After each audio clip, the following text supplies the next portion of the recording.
All right. Looks like we're recording. Today we have Kimberly Warren. She is the CEO of MidCity Excellence, and she's been kind enough to join us today and talk about the work that her organization does in the community for Black voices and Black people. Hi, Kimberly. How are you? Josh, I'm doing great. Thank you. It's an honor to be on your show. All right. Thank you. Well, we'll go ahead and dive right in. So the first question is, you're the CEO of MidCity Excellence. Can you tell us about some of the work that your organization does? Yes, we were established in 2001, and something good comes out of the hood, I say all the time. We're located at 604 South 20th Street in St. Joe Mo, in the historic St. Peter St. Paul campus. You know, the cathedral's there across from the Frog Hop now in the Boom Boom Room. We got a church right there. We also have a faith-based learning center in the old St. Peter St. Paul School. We have the Yeah. convent there, and we also have the Governor Willard Hall mansion that is there. It was a mansion in the 1800s, but we're working Okay. on it. It will be a tourist trap one day. So we provide after school academic support. So I have some doctorate retired teachers. I have a state teacher of Iowa, teacher of the year that's there. I have people that are specialists in reading, writing, and arithmetic. I also have some scientists that come in and they help stretch kids' minds and their brains. And we bring people that are career minded into the center to give opportunities for kids that are economically disadvantaged but brilliant. And so they have strong survival skills because our youth K through 12 may not have hot water. They may move often. Mhm. Actually, we call it MidCity Excellence because we started in the 54 block neighborhood that goes from Mitchell to Frederick and 22nd Street down to 12th Street. So that area was designated as Midtown area in 2000 by the city. And we have a lot of slums and blight there, highest crime there, highest neighbor to neighbor crime. Dropout rate was off the charts and a lot of other scary stats. But over the last almost 20 years, we've been able to put names on those stats and find out that, as they said about Jesus, something good comes out of Nazareth. So we have some youth that may find a cure for cancer because in all of our sophistication with medicine, we are tunnel vision and cannot see that this molecule and goes over here. And so our Mhm. kids think outside the box all the time as creative, vibrant, kinesthetic learners, but they also need to understand how to put that down on paper in 45 minutes during their regular day education. When they're dealing with traumas and disparity, economics, and fragmented families, sometimes it's difficult to put down your spirit of excellence and your intelligence on paper because it's just difficult to speak mainstream languages. So we're trying to help draw a bridge so they can find out what their gifts and their purpose is and actually find a career that is designed for them and they can contribute something positive in our city, state, and world. Do I sound like a politician? I'm not. No, I love it. That's all great. So you said that a lot of your staff are volunteers who Hmm. have doctorates and are retired. How did you Hmm. find these people and network and bring them in? We do a lot of engagement with our community. I have been here since 1975, and I formerly worked at the East Side Human Resource Center for 5 years as my mom was the tutoring supervisor there. And then when she, went back to school, I was the tutoring supervisor and community activities director. So I've been working, living, dreaming, and sleeping and thinking about community enhancement and social justice and also how to diversify the workforce and not just as laborers and janitors. We will do all of that, but as supervisors, people that have marketable skills that are refined for the board of directors, refined to be principals, to be surgeons, pilots, I have two uncles that were Tuskegee Airmen, and one was a fighter pilot. My father's been a teacher and a pastor. So it's usually only one puzzle piece away. So in order to Mhm. do that, even though I do have a master's in education, I do like to have fun, but I do have some, I guess, background in that, but I've never been a regular day self-contained teacher like my husband, who has a master's in music and works at Carden Park. So I knew I had to have a team of people. And it's funny because a lot of people say, oh, I can't come down and do what you do because you're Black or you're African American or because you understand ghetto or whatever. I don't know. So a lot of people think I can't do it, but almost all of our volunteers are white women, Mhm. grandmas, and doctorates in engineering. And I have a scientist that comes, and microbiologist Suzanne Eukenmuller, she's going to get me. She does experiments and explosions and goop and all kinds of stuff to inspire the kids. I also had, some college students like Paul Granberry, who was a student governor at Missouri Western, that comes. So I think we need to all come and be culturally sensitive. You don't have to Mhm. be Black to serve Black. A lot of our kids are biracial. We have Puerto Rican, we have white people in our learning center. But we are located in the Midtown area, which has a highest concentration probably of minority students and poverty. If we understand, like Ruby Payne's book, The Framework of Poverty, you'll understand how to inspire students that have distracting, internal fights and struggles, as well as the environments that we may live in sometimes may not reflect who we really are as people. So Mhm. I think once you got someone that's willing to lean in and say, I want to invest in a life, or there's no diversity in my bank, there's no diversity on at my restaurant, or there's no diversity here at my stockbroking firm, investment firm, everybody can reach one. Yeah. I may draw that bridge and help you screen who is the best fit, but also we do not do it in isolation. We are at a community center, which is a little bit different than some other agencies do one-on-one. So we have a guy that's in his 80s, and he has a Rubik's Cube club from the Lions department. And when he first came, I was like, they're going to eat him alive. And he came, and those kids never wanted to leave his table. And he had them sitting there, kids that are supposed to have ADHD. Mhm. They sat there, Josh, for 30 and 45 minutes trying to get this Rubik's Cube. And some of them got it. I would have just taken the stickers off and called it a day. Yeah. But these teachers just refuse to give up, and they see our youth. They see them in their Blackness. I don't want them to be color blind. I want them to Right. be like Melody Hobbs. Scott Lucas's wife says, be color brave and just jump in, love them like human beings, and love them like you got a genius on your hands, because you just may be inspiring the next president or the next microsurgeon, who knows. Yeah, that's all great. So you mentioned diversifying the workforce and hoping that your students can come into areas that they maybe wouldn't have had access to without this help. What value would they bring to workforces that don't have diversity? Why is that an important thing? Not just for the benefit of those students, but also for the organization as a whole.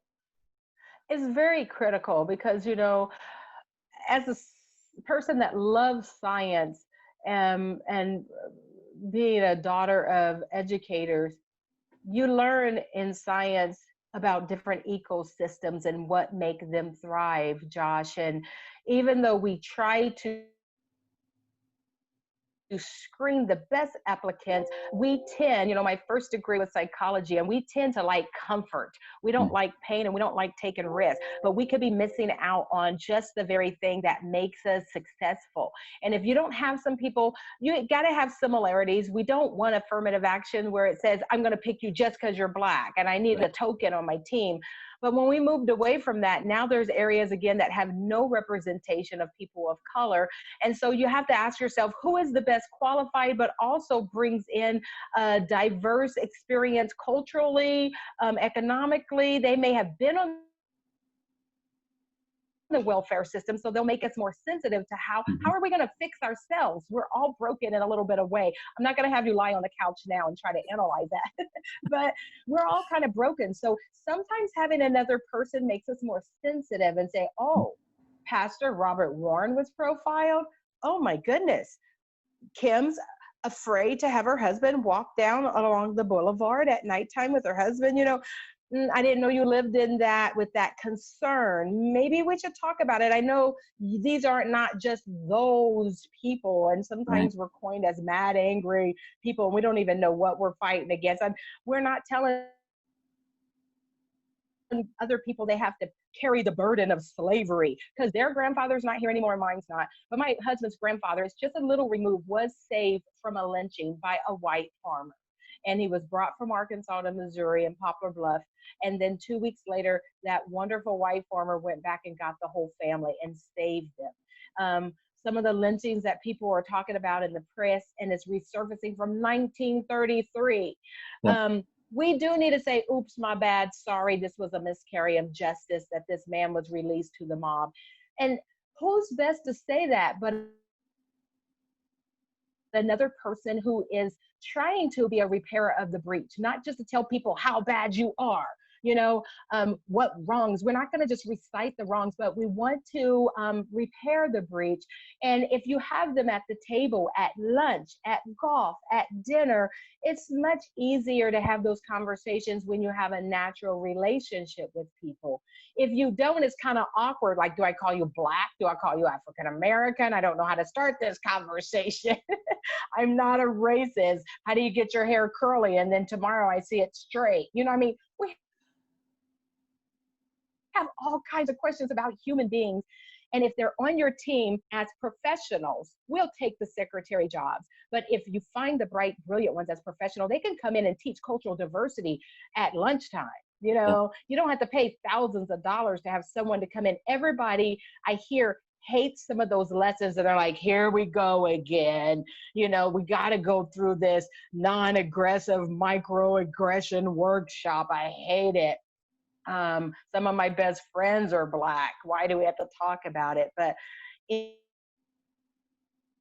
in the pond, you have to have the best, healthiest ponds.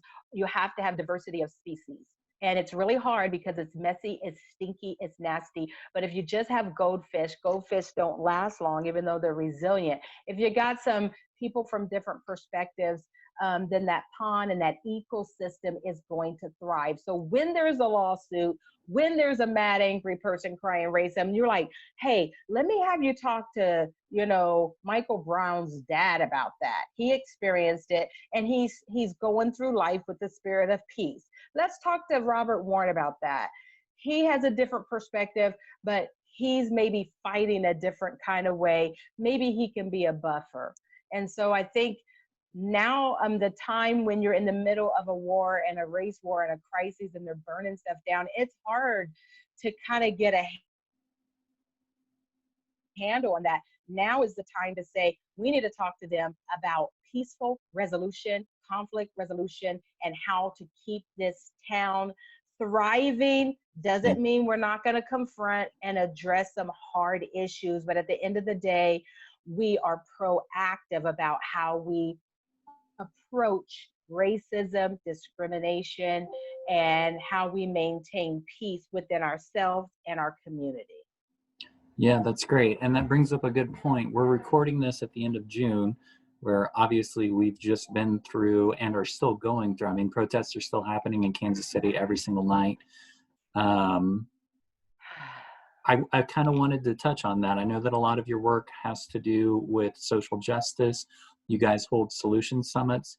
Could you maybe talk about what those summits are and what your goal in holding those is? Well, my side hustle is the American Grant Writing Service. And so I've created 418 nonprofits and done the 501c3s for them in 43 different states. And everybody's saying the same thing. We have the solutions, but we need to walk across the bridge or draw and build the bridge so we can continue the work on an ongoing basis. And unfortunately, the people that appear to be culturally sensitive usually do not have the resources. So to heal the whole 54 block neighborhood, there's only Bartlett Center and MidCity Excellence that are there as nonprofits through the test of time. You have other entities that come and go, but we have to use our allies. Everybody's not racist. Everybody doesn't say you're crazy. That doesn't happen in 2020. There are some people that are sensitive to the fact that everything is not levelized or everything is not leveled. And they want to lean in and not just be a part of it, but it does start with conversation. If it doesn't start with conversations and people are afraid to talk, or I have a few executives that I know, they said, I can never say that to my boss. I'm the only man of color in this position and I can't risk that for my family. I'll be fired if I speak out too much. So however we can get together and talk. The first week we were talking about George Floyd. After 6 weeks of, having this Zoom show that casts to the MidCity Excellence live page, it comes on Thursdays at 7:30. First week it was 2.5 hours. We've got it down to about 60 minutes. We have those emotionally charged conversations for you. And I think that's what people like. I've had some nonprofit executives that have called me and said, I made my whole team sit down and watch this because they like the way that we talk in a respectful manner. But at the end of the day, you can't conquer those things you won't confront. And success is not bad unless those people let it get to their head. And grief and pain and all these hard conversations, it's not bad unless you let it get to your heart. We're not just going to come out having an emotionally charged conversation. I gave him a piece of my mind. We want to bring about awareness, but also empowerment and to elicit a better quality of life for our citizens here on our block, in our churches, on our jobs, and in our homes. And for those have already, everybody's throwing around the term privilege. If you have the privileged life, then I think it's time for everyone who is a mentee and sit and learn. And then also, who can I mentor? Because John Maxwell says a person is not a success, Josh, unless he has successors. So who is going to run this center when I die? What person of color have I brought into this boardroom? Have we ever hired? I know women have some better rights now than the Black men, because the Black men are the ones that are usually involved in these scenes of police brutality. I think the browner you are, the harder it is to assimilate. And before you even open your mouth, sometimes people aren't given a chance to prove their validity, their worthiness. My husband never missed a day of school, but the times that I felt like we were stopped, across the bridge, across the way, or down the street, or sometimes questioned on our own property when we got an alarm call at 2 a.m. Like, who are you? I'm the pastor. Are you sure you're the pastor? Not like that, but how we handle that is critical. But I think we need to all sit back and say, what kind of legacy am I leaving? And when I turn 50, I know I don't look like it, right? But when I turned 50 a year ago, I just thought, what have I really done? I self-evaluated and said, who can run this if I had a heart attack? If I have a car accident? Have a plan for the future? Am I a one-hit wonder? I don't want them to say, she loved people, 10 people here that I know will carry on the work. And I want to open the door, show them the ropes.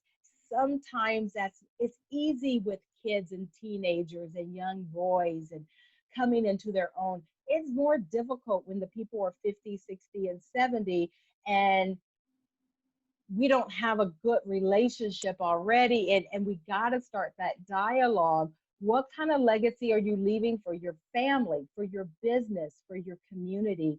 Can we leave a better world for this next generation coming up? So that we have, eventually this summer, I'm going to sit down for a week with my team, and we're going to set up video modules so people can just subscribe to that, watch it in privacy with your team, send us a little donation, but watch it in the privacy, because everybody's not ready to say, come in and speak on Sunday morning, come in and do professional development. Have your husband, who's an author and a poet and a teacher and a pastor, have him come train my men. Everybody's not ready. We're at all different levels. If you want us to come in, we'll clear our schedule and come in, but you gotta just take people where they're at and make it easy for them to start embracing the conversation. Yeah, no, that all sounds great. So the next question that I kind of wanted to talk about was, in light of the social disparities that there are, in light of the police brutality that is being brought up. I know this week there was a video that about an off-duty officer getting into an altercation and kind of using his power as a police officer in a way that wasn't great, obviously.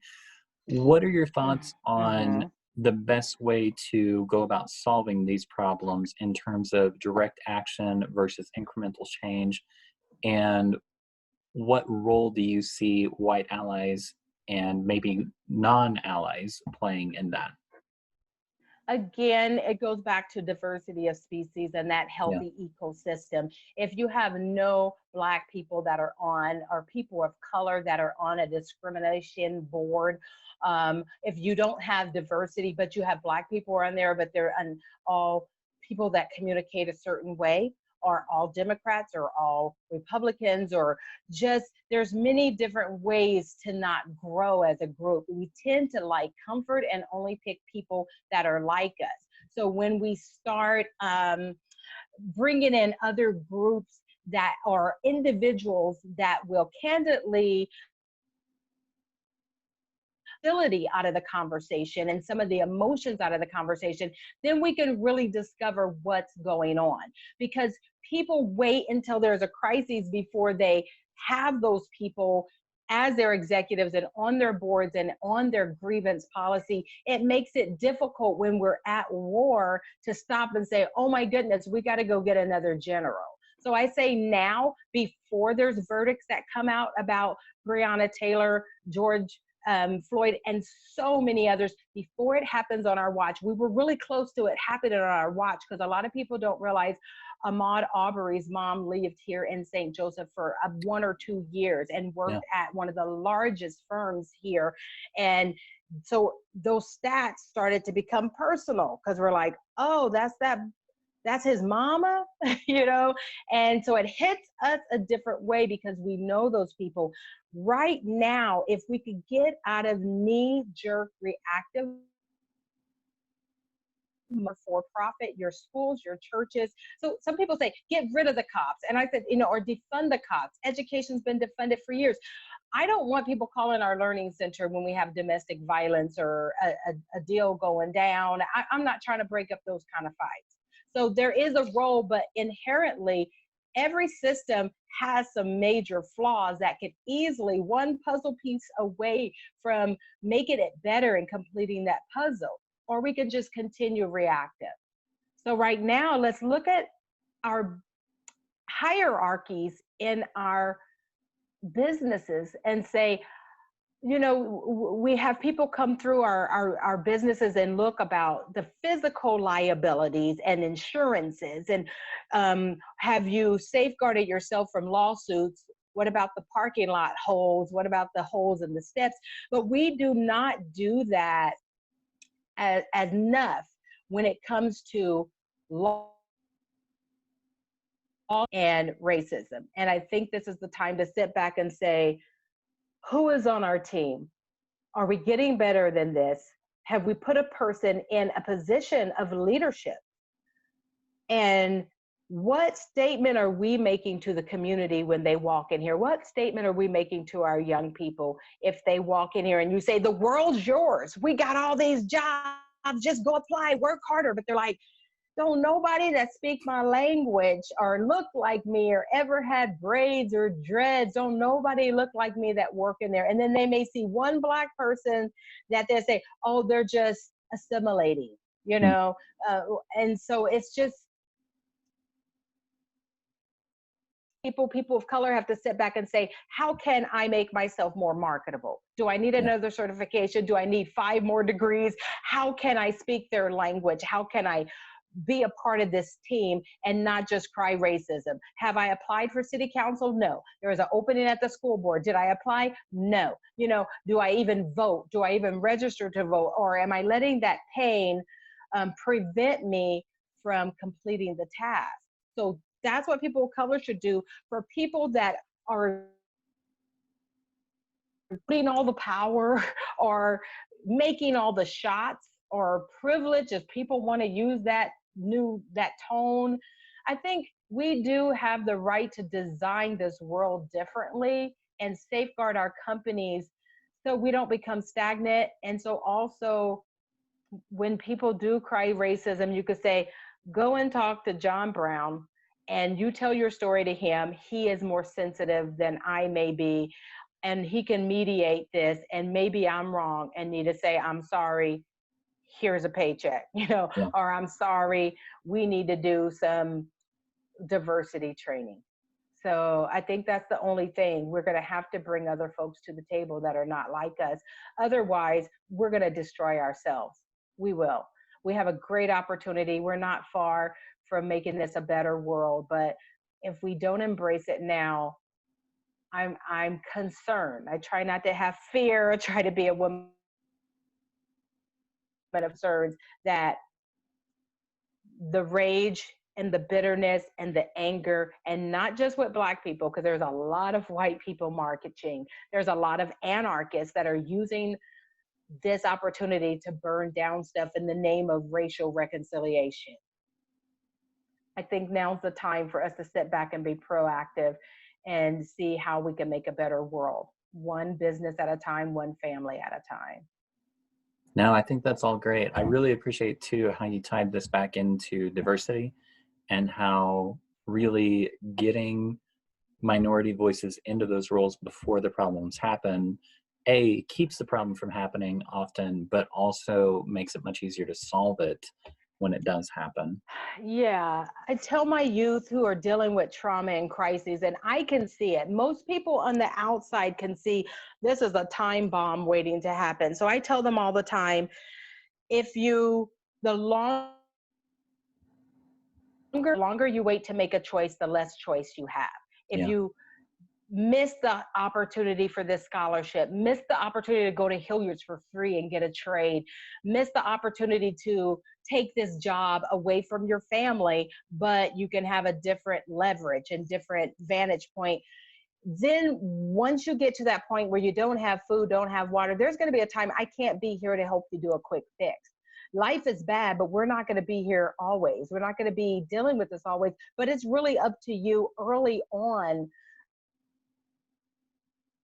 set up a different platform and springboard. And it's painful staying up all night, working on a job, and then trying to do collages for your degree. It is painful, but it's painful having children and not knowing where they're going to eat, or if you can go and talk to the judge about custody battles and not having money for this and just having to take a state appointed attorney and just take however much that the system tells you you can live off of. Some people will not even move and go to those job interviews that I set up for them because it's a scary to be the first one or the only one out of your comfort zone. But if you wait till the last minute and are in crisis mode, you're not going to have as much leverage than if you move now when the time's right. And that's Yeah. for poor kids, and that's also for very wealthy multi-million-dollar executives. I'm not Yeah. charging you this for this today. Well, I appreciate that. I appreciate that. So we're just coming up on our time, and I'm really realizing that we might need more time on these in the future because there's so much more I want to talk about. But the two things I want to make sure that we get to before we run out of time is I have several people I know who have lived a very insulated life. Mhm. Maybe they've grown up in rural communities and they haven't had much experience with this. And the last really month has shown them a lot of truths that they didn't know, and they're looking for education. As someone who really leads social justice in the town, what is a good way for these people to educate themselves and learn new perspectives? Do you have any books that you recommend, voices that you recommend?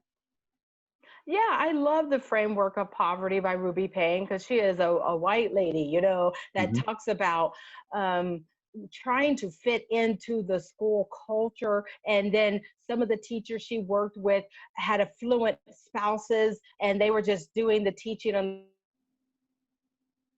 the shopping money. And she was like, I'm in here because it's my livelihood. I didn't know the rules. I didn't know the code.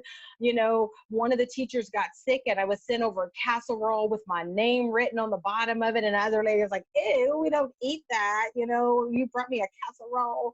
And so she didn't know understand the framework of poverty. We can read books, we can get videos, but I really think it's good for people to have some really real life people that are living it. Like I was going to interview any bank president that I've seen in this town of color. And I've watched him, I've asked him, picked his brain many times. And I said, Ron, what do I call you? I said, Latino, Hispanic. I mean, I want it to be culturally sensitive. He's like, I'm a Mexican. And I was like, okay, good. Thank you. Because I didn't want to mess this up and Yeah. offend you. I have a cousin who's Spanish and she doesn't want me calling her Hispanic or Latino. She's Spanish, and I have family from Nigeria. How do you, or do you just, some people just say, call me a human being. Other people say, no, it's okay to say Native American or Indian. I was like, oh, it's okay to say it now? Okay. Some people say, no, call us First Nation.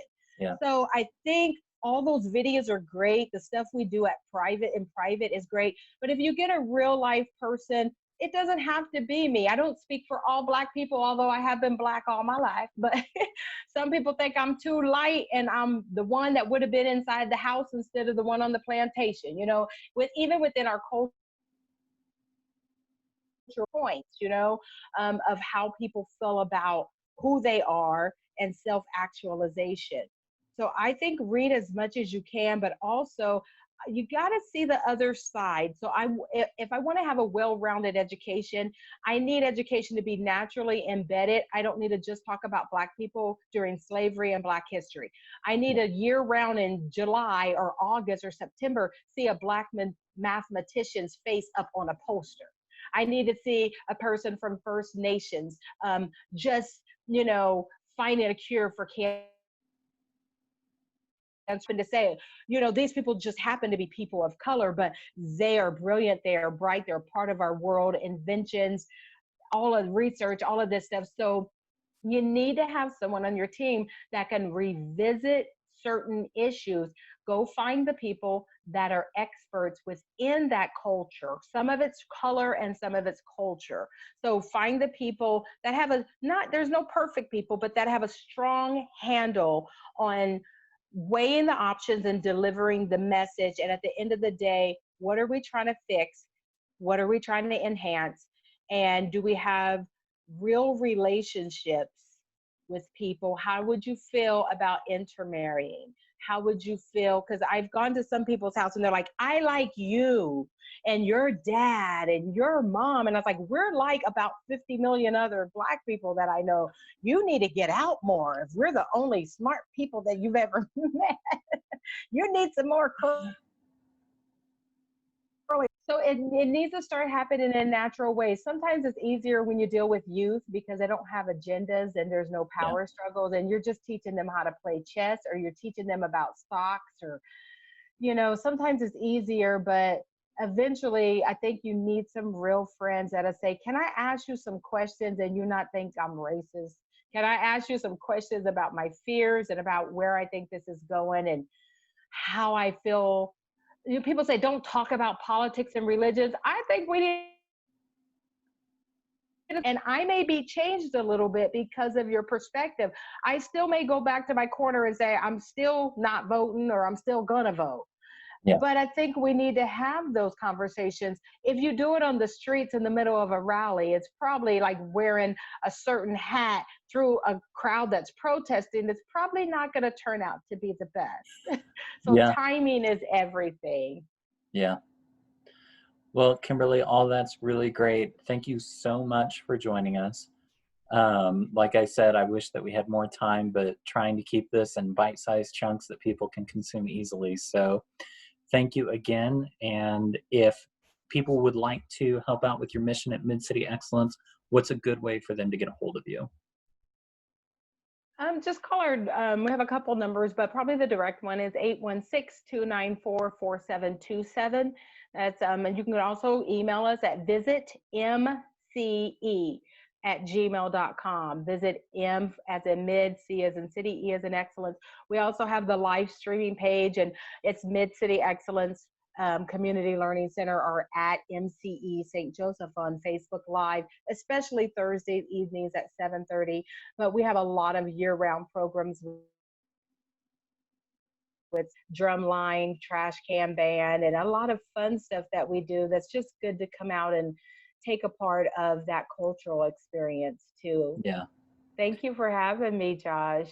All right. Thank you. Well, we're going to sign off, and I look forward to chatting with you in the future. Okay, blessings to you.